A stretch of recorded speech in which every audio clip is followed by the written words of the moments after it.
Now, this leads to a point I think we've come here quite nicely, about apps and the type of content we want, but also how we get our content. Great point for me about Sling. Sling gives you your TV that you're used to. But I guess the connected TV world come into the apps paradigm. They're not trying to deliver TV, for example, like a phone app. Is the marketplace ready for that in the 5 years that you predict? Who do you want to go? I'll go. I'd say absolutely yes. I think when we started, when we had Here, we probably weren't ready for it then. But then the iPhone came along, and the App Store came along, and that has been fantastic for everybody. Fantastic because the consumer suddenly realised that it was actually easy. Remember you asked me a while back, was it just going to be teenagers? It's not. My granny uses her app phones. So that really helped educate the consumer, allow them to start sharpening those pitchforks.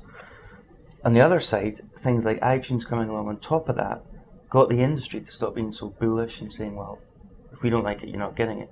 So they were kind of forced by the consumer, by uptake, by ease of use, because it all being clever and designed for the consumer, to start allowing things to go out. So you could get content on iTunes, and you could get it on Spotify, and that's good for us. So this is really interesting because everyone's a little bit sort of blinkered at the moment in the headlines with these apps coming to TV, and I think the reason is because of the iPhone and the iPad success. We're thinking, oh, this is going to be the next big thing. And I do think that Android apps on TV, will provide interoperability and be significant. But I think it's the beginning and not the end. So I don't see the end experience of connected TV to be a sea of apps, just like it is on your iPad or your iPhone. So the reason for this is quite clear. I'll explain it. I mean, if we were to think about radio stations, for example, would we want to have an app for every radio station that we'd listen to? Or would we want a radio app, right?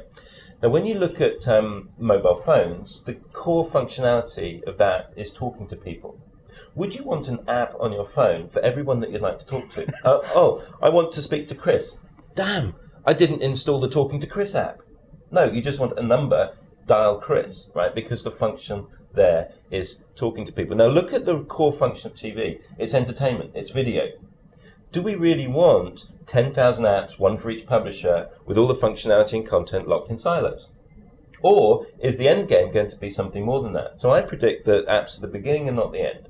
At the end, there'll probably be a handful of apps. Yes, there'll be a YouTube app. Yes, there'll be maybe a Netflix or a Love Film app. But aggregation apps that provide the user the empowerment and the services that they want to control this experience, and probably that they can take with them across different manufacturers and devices, including tablets, are actually going to be very important in this end user experience. So this is the service provider function that, if you like, sits between the publisher and people like Ian, the device. And this is actually exactly where the Woomi marketplace is. So we're going to say Sling. Where can we buy such a thing here? Oh well, I think if we're lucky, it could appear on an Echo Star box soon, right? Let's hope so. Obviously the Sling app will. But I mean, just go back to what Steve was saying there. I mean, at the end of the day, the iTunes, this is all excellent. I agree that I think people have consumed more music because they're able to immediately access on impulse. The micro-billing works, that's great. But at the end of the day, it is still music that's being consumed. It's still video and television and entertainment that's being consumed. And what we're talking about is different,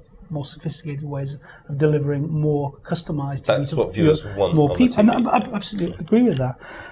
So the question is what business models are going to emerge to support that? And I think that's probably your domain. This is collaboration. I think that's the key, right? I mean, we said convergence. We've talked about all these phrases, but connected TV's got that first word in it: connections, and it's got to be connections between this ecosystem that sits within this Pandora's box.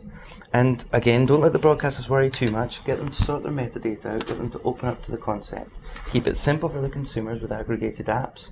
But when you open that box up, the app's just the front end. Okay, very simple front end to get the content. The stuff that goes behind that, we don't do apps at Jelly Media. We do engines. So we want to make sure that all the parts of those engines work.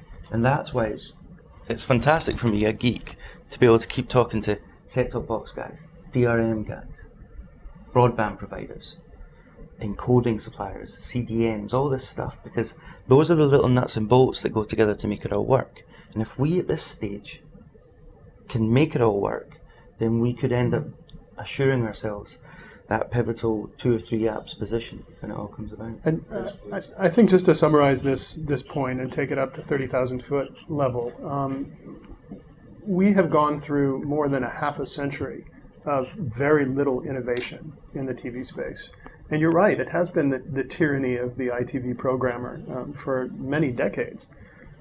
I think the revolution of IP connected content is it's finally now brought innovation back to the industry. And I don't think any of us at this table can predict where it's going to end up. But because innovation is now finally back in the game, it's going to end up in a place that's better for the consumer at the end of the day. Completely. And it's going to create new ecosystems and new opportunities for companies like ours. And I think that's the good news here.